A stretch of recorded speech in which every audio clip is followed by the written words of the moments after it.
ये मेरे साथ इस पूरे 66 एकड़ के फार्म के मालिक मेरे साथ खड़े हैं। किसान, मालिक नहीं कहूँगा, किसान खड़े हैं। एक है आप खालिद भाई और एक आप है तारिक भाई। इनकी बहुत इच्छा थी कि कुदरती खेती की जाए। मैंने बोला देखिए, पहले कुदरती खेती करना है तो पहली शर्त यह है कि आपको पेशेंस रखना होगा। 2 साल आपको पूरा सॉइल फर्टिलिटी पे फोकस करना होगा। उन्होंने मेरी इस बात को मान लिया कि बिल्कुल 2 साल हम सॉइल फर्टिलिटी के लिए काम करेंगे, लेकिन हम चाहते हैं कि सफलता मिले इसमें। मैं बोला वही सफलता की बात। तो कुदरती खेती में सफलता के लिए पहले वर्ष हमको सॉइल फर्टिलिटी पे फोकस करना होता है कि हमारी ज़मीन की उर्वरकता कैसे बढ़े। बारिश का आने वाला पानी 100% हम खेत में रोक दें, कोई नुकसान नहीं होगा फसल को। जब कुदरती खेती करते हैं तो ये पानी नुकसान नहीं करता, ये पानी पैदावार को बढ़ाता है। तो इनको मैंने कहा कि सॉइल फर्टिलिटी के लिए हमें काम करने होंगे, हमें दूसरा काम करना होगा, बारिश का पानी पूरी तरह से सहेजना होगा। तीसरा काम करना होगा हमको, इनके खेतों में पेड़ है, फिर भी इनके खेतों में मैंने और पेड़ लगाने लगाए। कितने लगाए हैं तो 66 एकड़ में 13 एकड़ का इनका बगीचा बनाया। तो ये बगीचा पूरा इकोलॉजिकल एक वातावरण तैयार करेगा, वहाँ से इनको रिटर्न भी, तगड़ा रिटर्न भी मिलेगा, ये बात। लेकिन बचे हुए खेती में भी इकोलॉजिकल बैलेंस तैयार करने के लिए हमने 300-300 फीट के ऊपर इनको पेड़ों की कतारें लगाने लगाई है। वो डबल लाइन है, 300 फीट पे डबल लाइन, यानी हर 15 फीट पे वो कतारें तैयार करने लगाई। इस तरह से 300-300 फीट पे यहाँ पे कतारें लगाई जाएगी। कौन सी? बड़े पेड़ों की। कैसे पेड़? तो जिसको चीकू लगेंगे, आम लगेंगे, जामुन लगेंगे, कटहल लगेंगे, ऐसे बड़े पेड़, उनके बीच में छोटे पेड़। तो ये कतारें इनका इकोलॉजिकल बैलेंस भी तैयार करेगी, पर्यावरण भी तैयार करेगी, लेकिन इनकी पैदावार ये बहुत तगड़ी होगी। इनके पेड़ों से जो पैदावार मिलेगी, यानी हमने पर्यावरण भी तैयार कर दिया। इससे क्या होगा? नानाविध तरीके के बर्ड अट्रैक्शन बढ़ेंगे। इनको कहा कि हमें कोई जहर नहीं मारना है, तो सारे जीवों को जीने का अधिकार। तो जो एक फूड चेन होती है, वो फूड चेन धीरे धीरे यहाँ तैयार होगी। वो फूड चेन में फिर हमारे यहाँ बर्ड्स का पॉपुलेशन बढ़ेगा। वो बर्ड्स, फिर ये पेड़ सब कीट नियंत्रण का भी काम करेंगे। इस तरह से इनको हर 300-300 फीट पे मैंने पेड़ों की कतारें लगाई। ये आप बाजू में देख रहे हो, यहाँ पे ट्रेंच है। ये ट्रेंच को पानी रोकने के लिए लगाया, लेकिन नहीं, ये पानी सिर्फ ट्रेंच ही नहीं रोकेगा। तो पानी कौन रोक रहा है? अब आप यहाँ पे ये पूरा बायोमास देख रहे हैं, ये पूरा बायोमास देख रहे हैं। ये पूरा बायोमास हमने ग्रीन मैन्यूरिंग लिया कि पहला फोकस था कि सॉइल फर्टिलिटी। सॉइल फर्टिलिटी कहाँ से बढ़ेगी? तो फूड चेन तैयार होगी, उसमें से सॉइल फर्टिलिटी बढ़ेगी। तो फूड चेन तैयार करने के लिए फूड की व्यवस्था करना है।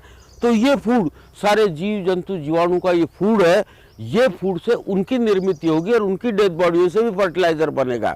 इस तरह से ये पूरा मल्चिंग किया हम लोगों ने यहाँ पे मैंने कहा कि हम आगे बढ़ेंगे तभी जब हमारा पहला फोकस होगा सॉइल फर्टिलिटी, दूसरा फोकस होगा वाटर कंजर्वेशन, तीसरा होगा इकोलॉजी। तो मैंने कहा कि पहले सॉइल फर्टिलिटी पे बात करते हैं। सॉइल फर्टिलिटी के लिए मैंने क्या किया, यहाँ पे पूरा ग्रीन मैन्यूरिंग लगा दिया। इसके हर 100-100 फीट पे कतारें। हर क्रॉप की प्लानिंग आज हमें करनी होगी, 6 महीने का प्लानिंग आज तैयार करना होगा। तो हमको 3 प्रिंसिपल को इस्तेमाल करना होगा। नॉलेज, हमको नॉलेज आना चाहिए ये सब कि सॉइल फर्टिलिटी कैसे बढ़ाई जा सकती है और कैसे पहले ही वर्ष से पेशेंस होना चाहिए, लेकिन उसका नॉलेज भी होना चाहिए। पेशेंस के साथ हमें पैदावार भी लेना है। तो पहले वर्ष हमें क्या क्या करने होंगे, तो हम लोगों ने यहाँ पे पहले मैंने कहा कि पूरा ग्रीन मैन्यूरिंग लिया। एक ग्रीन मैन्यूरिंग काट के ये सारा आप देख रहे हो, ये सारा इसका मल्चिंग कर दिया। ये इसका पूरा लेयर बन गया है। कितनी गोबर खाद हम नहीं डाल सकते, तो गोबर खाद कहाँ से आएगी? इनसे आएगी। हमको इनसे गोबर खाद की व्यवस्था करना है, ये बायोमास से। तो हम लोगों ने पूरा बायोमास फैला दिया इसमें अलौकिक खाद का इस्तेमाल किया। अब इसकी हमने कहा कि इससे रिटर्न भी आना चाहिए, तो हमने 100-100 फीट के ऊपर ये तो अरहर की कतारें लगाई। हम यहाँ पे आलू की फसल लगाने जा रहे हैं। अब यहाँ से रिटर्न लेना चाहते हैं हम, सॉइल फर्टिलिटी के साथ रिटर्न, वाटर कंजर्वेशन के साथ रिटर्न, जीव जंतु जीवाणुओं के फूड चेन के द्वारा रिटर्न। अब इसका रिटर्न हमें आलू की बेहतर उपज कैसे मिलेगी? हमें आलू की बेहतर उपज लेना है तो पहले सॉइल फर्टाइल करो और उसके बाद में आलू की फसल लो। अभी हम लोग यहाँ पे पहली कटिंग कर दिए, ये पूरा बायोमास काट के डाल दिया। तपस्या करनी होगी, मेहनत करनी होगी। 3 प्रिंसिपल बताया मैंने, नॉलेज, प्लानिंग और लेबर। तो हमें मेहनत, लेबर यानी मेहनत, हमको मेहनत करनी होगी। ये मेहनत पे क्या लागत आई, वो सारा ब्याज समेत निकलने वाला है यहाँ से पूरा। तो हम लोगों ने पूरा इसके ऊपर ये खर्चा किया। अब ये पूरा खर्चा किया काट के डालने का, इसको छोड़ दिया क्योंकि अक्टूबर में होगा। तो आप देख रहे हो ये बाजरा फिर से ग्रीन होते जा रहा है। 1 महीने के बाद इसको फिर से काटेंगे हम, तो फिर से डबल बायोमास मिलेगा। उसके बाद में फिर चाहे हम रोटावेटर से मिला, जो भी हमें जिस तरीके से मिलाना आता है ज़मीन में मिला देंगे और उसके बाद में आलू की फसल ली जाएगी। तो आलू की फसल लेना है तो पानी लगेगा। इनके यहाँ तो पानी नहीं था कुओं में, लेकिन वो पानी को भी हमने रोक के पानी का भी इंतज़ाम किया कि अब पूरे 66 एकड़ में हमको पानी मिल जाएगा। इस ढंग से पूरी प्लानिंग पानी की है। अब ये बायोमास फिर 1 महीने बाद, फिर इसके बाद में अक्टूबर में आलू लगेगा, वो रिकॉर्ड उपज मिलेगी। और उसकी आज डिमांड है, ऑर्गेनिक आलू की आज हमारे पास डिमांड है कि चाहे कितना भी आलू हम निकाल ले हमारा सेल हो जाएगा। किस दाम में? हमने बहुत लालच नहीं की कि होलसेल के दाम 25 रुपये किलो, ये हमारे होलसेल के दाम रहेंगे। अब 25 रुपये किलो, आप सोचिए कि अगर हम 100 कुंटल की बात करता हूँ कि हमने पहले वर्ष में 100 कुंटल का टारगेट लेके किया, तो मैंने इसको काट के डालने का इनको खर्चा करने लगाया, इनको लगाने का खर्चा करने लगाया, वो सारा अगर कैलकुलेशन करो तो आपने 10,000 रुपया खर्चा किया है। लेकिन उनको रिटर्न कितना मिलेगा आने वाले कल में? लेकिन वो अक्टूबर का पेशेंस चाहिए। मुझे इमीडिएट यहाँ पे बारिश में फसल नहीं लगानी थी, मुझे पहले धरती बना के फिर आलू की फसल लेनी थी। इस तरह से हम लोग यहाँ पे आलू है, प्याज है, इनका प्लानिंग करेंगे तो 100-100 फीट के ऊपर, यहाँ पे अब तुरंत तो पेड़ नहीं बढ़ेंगे, तो हम लोगों ने एक माइक्रो क्लाइमेट बनाने के लिए 100-100 फीट के ऊपर अरहर की कतारें लगाई हैं। वो अरहर की कतारें पूरा माइक्रो क्लाइमेट तैयार करेगी। अब बात आ गई, ये धरती को हमने फिर मॉइस्चर सिस्टम एक होता है जिसके द्वारा, यानी जिसको आर्द्रता कहते हैं, ज़मीन में आर्द्रता, ये एक बहुत बड़ा प्रिंसिपल है राइट एग्रीकल्चर का। तो हम लोगों ने यहाँ पे क्या किया, यहाँ पे मॉइस्चर सिस्टम तैयार किया। हमने पूरा ये मल्चिंग तैयार कर दिया। तो ये मल्चिंग से लाभ क्या हुआ?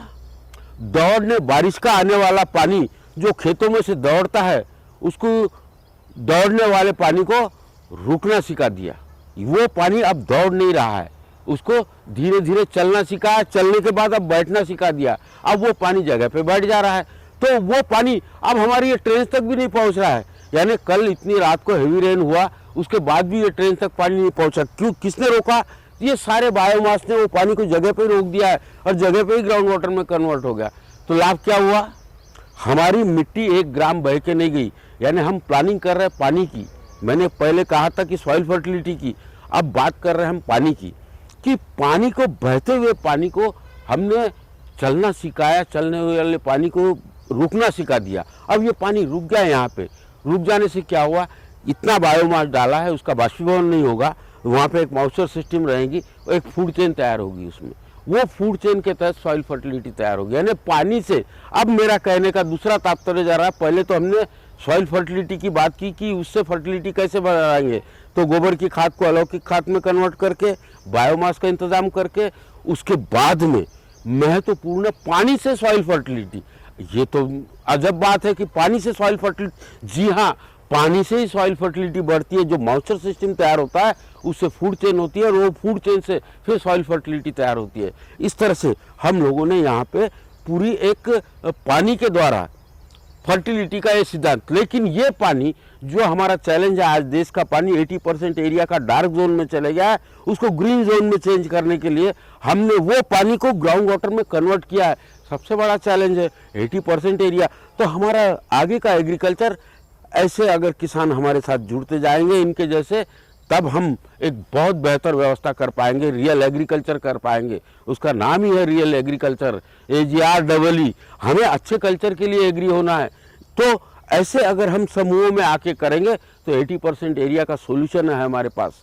बढ़ता हुआ तापमान, ये बहुत भयानक हमें परेशान कर रहा है। तो हमें पानी के साथ रिलेशंस, मिट्टी के साथ रिलेशंस, इकोलॉजी के साथ रिलेशंस, वो तापमान को रोकने की दिशा में भी हमें अग्रसर होना होगा। इस तरह से हम ये सब प्लानिंग करते हैं तो हम सबका सोल्यूशन ढूंढ पाएंगे और वो हमें बेहतर खुशहाली की ओर ले जाने का एक बहुत बड़ा माध्यम बनेगा। इसीलिए समाज को भी कहता हूँ किसानों का सम्मान करो और सरकार को भी कहता हूँ किसानों का सम्मान करो, क्योंकि ये देश के भविष्य का निर्माता है। इसको सही ज्ञान देने की ज़रूरत है हमको। इस तरह से हम लोगों ने यहाँ पे दूसरा काम किया पानी का। मैंने कहा कि पानी जगह पे रुक गया है। पहले वर्ष में केमिकल फार्मिंग में क्या सिखाया जाता है, खेत के बाहर पानी को निकालो, और हम बोलते हैं पानी को खेत में रोको। ये रोकने से फसल को नुकसान होती क्या? बिल्कुल भी नुकसान नहीं होता। आपकी कोई फसल को नुकसान नहीं होता, चाहे कितना भी हैवी रेन होने दो, आपकी हर फसल लहलाएगी। इसी तरह हमने अगली फसल गन्ने में भी ये पानी को 100% रोका है। ये पानी रुका तो है, लेकिन जो गन्ने की पैदावार है वो समाज के स्वास्थ्य के लिए है। यहाँ जो आलू पैदा होगा वो समाज के स्वास्थ्य के लिए है। तो समाज का स्वास्थ्य जब बन जाएगा तब हम उसको मजबूत देश बोलेंगे। कि समाज का स्वास्थ्य ही नहीं है, जहर खा रहे तो वो समाज का स्वास्थ्य कहाँ से रहेगा। इस तरह से हम लोग समाज के स्वास्थ्य के लिए बढ़िया अनाज, बढ़िया सब्जियां, बढ़िया फल जो पूरी तरह से केमिकल फ्री है, ऐसे फलों का निर्माण ये पूरे 66 एकड़ में होगा। ये 66 एकड़ का पानी रुकेगा। ये 66 एकड़ आने वाले कल का पथ प्रदर्शक होगा भारतीय किसानों के लिए। इसलिए इन भाइयों का बहुत आभार कि इन्होंने बताए मुताबिक पूरा किया है। मैं आज काफ़ी लंबे अरसे के बाद यहाँ पे आके सब देख रहा हूँ तो खुशी हो रही है। ये सब बायोमास देखकर, ये पानी रुका हुआ पानी, कल रात भर मैं यहीं रुका था, बहुत तेज़ बारिश हुई, वो ट्रेन तक पानी पहुँचा ही नहीं। अभी मैं आपको दिखाऊंगा उसका वीडियो। तो बहुत किंचित मात्रा में वो ट्रेन तक पहुँचा है पानी। तो आप सोचिए कि कितनी बड़ी क्षमता है प्लानिंग की। इसीलिए प्लानिंग भी बहुत इम्पॉर्टेंट है। इस तरह से हम लोगों ने यहाँ पे महत्व का मुद्दा जो मैंने तीनों की फर्टिलिटी के साथ, मैं अब जगह जगह इसका उल्लेख नहीं करूँगा, ये फर्टिलिटी के सहारे हमने गन्ना कैसा उगाया है, तुअर कैसी उगाई है, तुअर में आने वाले कल में क्या होने जा रहा है, वो सब वहाँ पे ऑन द स्पॉट जाके हम बात करें।